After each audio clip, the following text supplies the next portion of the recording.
আমি যে ঘটনাটা আপনাদের সাথে আজকে শেয়ার করব সেটা হচ্ছে আমার ফ্রেন্ডের কাছ থেকে শোনা। আমার ফ্রেন্ড যে এখন ইংল্যান্ডে থাকে, ও আমাকে এই ঘটনাটা বলে এবং ওই ঘটনাটা শুনতে পায় ওর কিছু পাকিস্তানি ফ্রেন্ড আছে যারা ইংল্যান্ডে এখন স্টে করতেছে ওদের কাছ থেকে। আচ্ছা। সো এই ঘটনাটা হচ্ছে 2010 এর একটা ঘটনা।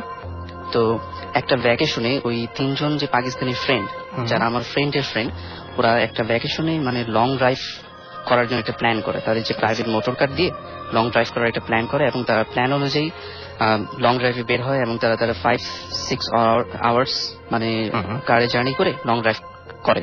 তো এক সময় তারা ড্রাইভ করতে করতে মানে মানে সিটি থেকে বেশ ভিতরে চলে আসে। মানে একটা বিশাল হাইওয়ে ছিল, ওই হাইওয়েতে তারা জার্নি করতে করতে অনেক ভেতরের দিকে চলে আসে এবং এমন সময় মানে একটা সময় তারা এমন একটা জায়গায় এসে পড়ে যেখানে মানে দুই সাইডই প্রায় বন ফরেস্টের মতো একটা জায়গা এবং মাঝখান দিয়ে একটা বিশাল হাইওয়ে। সো তারা চিন্তা করে আমরা এত দূরে এসে পড়ছি, তো আমাদের তো এখন ব্যাক করা উচিত। তো সন্ধ্যা হয়ে আসতেছে, সো এখন ব্যাক করতে হবে। তো তারা মানে ব্যাক করার জন্য জাস্ট গাড়িটাকে ঘোরায়, তখন প্রায় সন্ধ্যা হয়ে আসছে।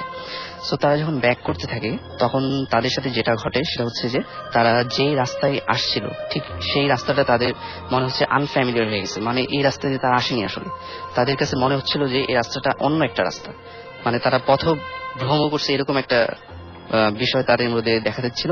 কিন্তু তারা কিন্তু এটার কোনো সলিউশন খুঁজে পাচ্ছিল না, আসলে কি আমরা ভুল রাস্তায় যাচ্ছি না কারেক্ট ওয়েতে। সো কিছুক্ষণ পরে তাদের সাথে যেটা করলো সেটা হচ্ছে তাদের যে গাড়ির যে হেডলাইটটা সেটা হঠাৎ করে অফ হয়ে গেল এবং এরপরে পর্যায়ক্রমে তাদের গাড়ির ভিতরে যে লাইট গুলা, গাড়ির পেছনে যে লাইট এবং গাড়ির ভিতরে যে ইন্ডিকেটর যে লাইট গুলো আছে সবগুলো আস্তে আস্তে অফ হয়ে গেল।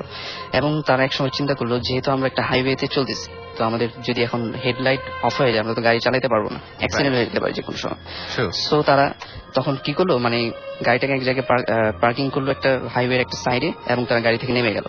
নেমে যেয়ে তারা চিন্তা করলো এখানে যেহেতু আমরা একটা দুপাশেই বন, আমাদের তো ওখানে মানে সেফ না আমরা এখানে, সো আমরা একটা লিফটের জন্য দাঁড়াই, যদি কোনো লরি বা গাড়ি টাড়ি আসে আমরা লিফট নিব। অবাক বিষয় হচ্ছে যে ওই সময়টাতে প্রায় 35 মিনিটস তারা ওখানে দাঁড়াইছিল হাইওয়েতে, কিন্তু অবাক বিষয় একটা গাড়ি একটা লরি কোনো কিছুই সেখান থেকে তখন অতিক্রম করে নাই। এটা আনইউজুয়াল ছিল, মানে এরকম হওয়ার কথা না। আর মানে পরিবেশটা একদম কেমন জানি একটা মানে আনফ্যামিলিয়ার একটা সিচুয়েশন তারা ফেস করতেছে। তারপর যেটা হচ্ছে প্রায় 35 মিনিটস পার হয়ে যাওয়ার পরে মানে হঠাৎ করে তারা যে পাশে দাঁড়ায় ছিল, মানে দুপাশে তো বন, মাঝখানে হাইওয়েতে দাঁড়ায় ছিল, হঠাৎ করে একজন দেখে যে মানে ওই হাইওয়েটার যে বনটা পিছনে ওইখান থেকে মানে একটা লাইটের মতো আসতেছে। সো তারা চিন্তা করলো লাইট যেহেতু এরকম একটা হাইওয়েতে অবশ্যই হয়তো বা কেউ থাকে বা কেউ আছে ওখানে, সো আমরা একটু গিয়ে দেখি, আমাদের হেল্পও তো হইতে পারে। তো তারা ওখানে গেল এবং একটু ভিতরে যাওয়ার পরই তারা যেটা দেখলো সেটা হচ্ছে যে মানে একটা বিশাল খ্রিস্টান গ্রেভইয়ার্ড, ঠিক সেটার পিছনে একটা ছোট কটেজের মতো জায়গা, ওখান থেকে আসলে লাইটটা আসতেছিল। আচ্ছা। সো তারা চিন্তা করলো যে যেহেতু কটেজ, এখানে তো মানুষ অবশ্যই আছে, সো আমরা এখন সেফ, আমাদের কোনো প্রবলেম হবে না আশা করি। সো তারা ওইখানে বাসাটায় গেল এবং বাসাটায় নক করলো, মানে একজন ভদ্রলোক তাদের গেটটা খুললো। আচ্ছা। সো ওই লোকটাকে দেখার পরে মানে তারা খুবই অবাক হলো, কারণ লোকটার হাইট ছিল প্রায় 3.5 ফুটের মতো, মানে অনেক খাটো। হ্যাঁ অনেক খাটো, সে ছিল ইংলিশম্যান, কিন্তু তারা সাধারণত লম্বা হওয়ার অনেক লম্বা হওয়ার কথা। সেটাই আসলে সেটাই অবাক বিষয়। তারা মানে খুব অবাক হলো যে একটা ইংলিশম্যান এরকম এত খাটো হলো, এত খাটো স্মল। সো তারপরে তারা তাদের সমস্যার কথা বললো যে আমরা এরকম একটা প্রবলেম ফেস করছি, সো আমরা এখন এই কারণে এখানে। তারপরে তারা ওই লোকটার পরিচয় জানতে চাইলো যে আপনি আসলে এখানে কি করেন, একটা গ্রেভিয়ার্ডের ভিতরে একটা মানুষ। তখন সে বলে যে আমি আসলে গ্রেভিয়ার্ডটাকে প্রায় 20 ইয়ার্স এর মতো টাইম ধরে আমি দেখাশোনা করে আসতেছি। সো তারা বললো যে ঠিক আছে ওকে, আর লোকটাও বললো যে ঠিক আছে, তোমাদের যেহেতু গাড়ির হেডলাইন নষ্ট, তোমরা এখন যেতেও পারবা না, মানে তোমাদের পুলিশ কেস হয়ে যেতে পারে, অ্যাক্সিডেন্ট হয়ে যেতে পারে, কোনো অনেক সমস্যা হতে পারে। সো তোমরা আজকে আমার এখানে স্টে করো এবং সকালে মানে হেডলাইট নষ্ট হলেও সমস্যা নেই, চলে যেতে পারবা। আচ্ছা। সো তারা মানে ওকে তারা ডিসিশন নিল যে আমরা এখানে স্টে করবো, নো প্রবলেম। তারপরে যেটা হচ্ছে, তারপরে মানে লোকটা তারা আপ্যায়ন করলো, ডিনার করালো। কিন্তু একটা অবাক বিষয় হচ্ছে যে তারা যখন ডিনার করতেছিল তারা বলতেছিল যে আপনিও আমাদের সাথে ডিনার করেন, যেহেতু একসাথে ডিনার করি। তখন লোকটা বারবার বলতেছিল যে না আমি আসলে এখন ডিনার করতে পারবো না, আমি তোমরা করো, আমি পরে করবো। নর্মাল সবাই তারা ডিনার করলো এবং ওই বৃদ্ধ লোকটা তার একটা রুমে নিয়ে গেল সিদ্ধান্ত যে তোমরা আজকে রাতে এখানে থাকো, এবং যেটা তাদেরকে বললো যে তোমরা যদি কোনো প্রকার সাউন্ড শুনতে পাও তোমরা রুম থেকে বের হবে না, এটা তোমাদের জন্য মঙ্গল হবে না। আচ্ছা। এবং প্লেসটাও খুব একটা ভালো না, তোমরা জাস্ট অতিথির মতো থাকো, সকাল হলে আমাকে বলে চলে যেও, ইটস ওকে, মানে এর ভিতরে তোমাদের আর বাইরে কিছু করবা না তোমরা। সো সে এটা বৃদ্ধ লোকটা বলে দেন চলে গেল। সো রাত তো মানে আস্তে আস্তে গভীর হলো এবং তারা যখন ঘুমাতে গেল ঠিক গভীর রাতের দিকে তার একটা আনফ্যামিলির একটা সাউন্ড তাদের কানে আসলো এবং সেটা হচ্ছে কাঠের কুঠার দিয়ে যদি কাঠ কাটলে যেরকম একটা সাউন্ড শোনা যায় ঠিক সেরকম একটা সাউন্ড। সো এটা শোনার পরে তারা একটু অবাক হলো যে আসলে এরকম সাউন্ড কেন আসতেছে। আচ্ছা, হ্যাঁ, তখন তারা তাদের বৃদ্ধ লোকটার কথা মনে পড়লো যে লোকটা তো বলেছিলেন যে তোমরা কোনো সাউন্ড শুনলে মানে বের হবা না, রাইট। হ্যাঁ, তো এটা চিন্তা করে তারা একবার বের হতে যায়, আবার তারা ব্যাক করে যে না আমরা কি করবো আসলে, কিন্তু সাউন্ডটা আস্তে আস্তে বেরিয়ে চলতেছে।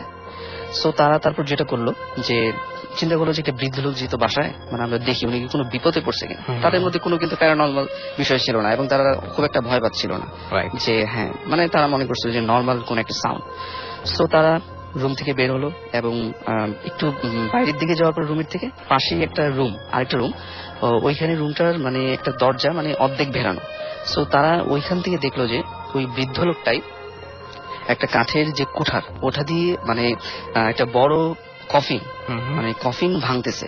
আচ্ছা, মানে ওটাকে ভাঙার চেষ্টা করতেছে। আচ্ছা, সো এক সময় তারা দেখলো যে ওইটাকে ভাঙতে সে সফল হলো এবং ওটাতে ভিতর থেকে যে লাশটা সেটা সে বের করে আনলো। আচ্ছা, এবং আমি আরেকটু বলে রাখি যে ওই কফিনটা ছিল একদমই নতুন।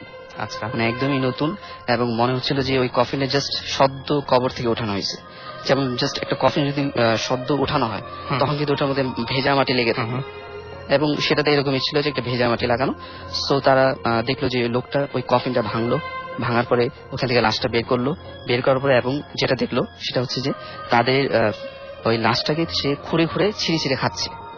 মানে একটা হ্যাঁ একটা আনফ্যামিলিয়ার মানে অবাক বিষয়, সেটাই একটার পর একটা ঘুরতে আছে তাদের সাথে। সো এটা দেখার পরে তারা খুব ভয় পায় এবং তার আরেকটা জিনিস লক্ষ্য করে যে যখন তারা লোকটার সাথে প্রথম দেখে তখন লোকটা তো গ্লাভস পরা ছিল, মানে নর্মাল শীতের দেশ গ্লাভস পরা ছিল। তারপরে তখন দেখে যে লোকটার হাতে কোনো গ্লাভস নেই এবং লোকটার যে নখ গুলো ছিল প্রায় 2 থেকে 3 ইঞ্চিসের মতো লম্বা লম্বা, অনেক বিশাল নখ কিন্তু এটা 2 থেকে 3 ইঞ্চিস। তো সে ওই নখগুলো দিয়ে মানে ওই লাশটা খুঁড়তেছে এবং সেটার মাংস খাচ্ছে, মানে ছিঁড়ে খাচ্ছে।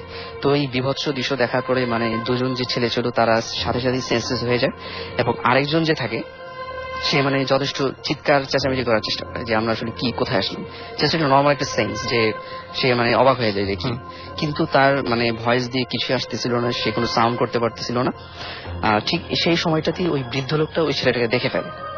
দেখে ফেলার পরে তাদের সাথে আর কি হয় তার সেটা কিছুই জানে না, মানে সেটা আমার ফ্রেন্ড আমাকে বলতে পারেনি আসলে কি ঘটছে তাদের সাথে। এরপরে মানে পরের ঘটনাগুলো তার মনে করতে পারে। হ্যাঁ, পরে কি হয়েছে তারা কিছুই জানে না। আর এরপরে যেটা ফেস করে যে মানে ফিল করে যেটা সেটা হচ্ছে যে তারা দেখে যে তাদের সকালে তারা একটা ওই তাদের যে প্রাইভেট কার সেটার ভিতরে বসে আছে এবং তাদের গাড়িটা একটা হাইওয়ের উপরে এবং এই হাইওয়েটা তারা চিনে। এটা তাদের হ্যাঁ রাতে যে মনে হয়েছিল আমরা একটা অন্য একটা আনফ্যামিলিয়ার একটা জায়গায়, মানে অচেনা একটা জায়গা, এরকম মনে হয়নি তাদের কাছে সকালে। তখন সকালে মনে হয়েছিল যে এটা আমরা একটা চিনি, আমরা এই ওয়েটা এই হাইওয়েতে আমরা অনেকবার আসছি গেছি। সো এবং রাতের সাথে দিনের কিছুই মিল নেই, আশেপাশে বন ঠিকই আছে কিন্তু খুব একটা সেম কিছুই পাওয়া যায়নি। সো তারা গাড়ি ড্রাইভ করলো এবং বাসায় চলে আসলো, সিটির দিকে চলে গেলো এবং সেফ অ্যান্ড সাউন্ড সব কোনো প্রবলেম হয়নি। এরপর যেটা হলো প্রায় 7 থেকে 8 ডেজ পরেই মেন ঘটনাটা ঘটলো। যে ছেলেটার সাথে ওই লোকটার মানে আর কি চিৎকার করতে গিয়ে দেখে ফেলছিল ওই ছেলেটা একটা হঠাৎ করে মানে রোড অ্যাক্সিডেন্টে মারা যায়। আচ্ছা, হ্যাঁ হ্যাঁ। আর বাকি দুজনের সাথে যে দুজন সেন্সলেস হয়েছিল তাদের সাথে কিছু হয় নাই, কিন্তু যে হচ্ছে মানে চিৎকার করার চেষ্টা করেছিল সে রোড অ্যাক্সিডেন্টে মারা গেল। সো এখানে আমার যেটা মনে হয় যে মানে ওই যে লোকটা বলছিল যে তোমাদের বাইরে বের হওয়াটা মঙ্গল হবে না তোমাদের জন্য, তারা মানে সেই কথাটা শুনেনি আসলে।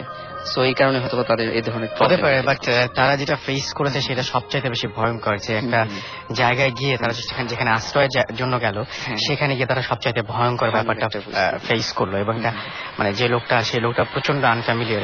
এরকম লোক সাধারণত ইংল্যান্ডে আই ডোন্ট নো বাট দেখা যায় কিনা, মানে খুব সচরাচর দেখা যাওয়ার কথা না। তারপরে যে নখ বড়র ব্যাপারটা, একটা জিনিস বলি যে অনেকে জানেন কিনা আমি জানি না, যে মানুষ আমি শুনেছি এটা, আমিও ঠিক শিওর না, তবে আমি যতটুকু জানি যে মানুষ মারা যাবার পরেও তার নখ বা এরকম সবকিছু কিন্তু বড় হতে থাকে। এখন সেই লোকটার আসলেও কোনো অস্তিত্ব ছিল কিনা হু নোজ। তো যাই হোক, হ্যাঁ সো ভাই তারা মানে এটা কোনো ডেফিনিশন খুঁজে পায়নি যে আসলে কি আমরা স্বপ্ন ছিল নাকি আসলেই তারা ওই জায়গায় গিয়েছিল। আবার সবচেয়ে বড় কথা যে 3 জন কেন একই স্বপ্ন দেখবে, সবচেয়ে বড় কোশ্চেন কথা না, তাই না? সেটাই কথা। আর লোকটার কিন্তু মানে যেটা নর্মাল বামন ছিল এবং লোকটার দাড়ি ছিল লম্বা সাদা দাড়ি এবং লোকটা জাস্ট ওই ফাদাররা যেরকম একটা ড্রেস পরে থাকে না ব্ল্যাক মানে জুব্বার মতো, সেরকম একটা ড্রেস পরা ছিল। অলরাইট।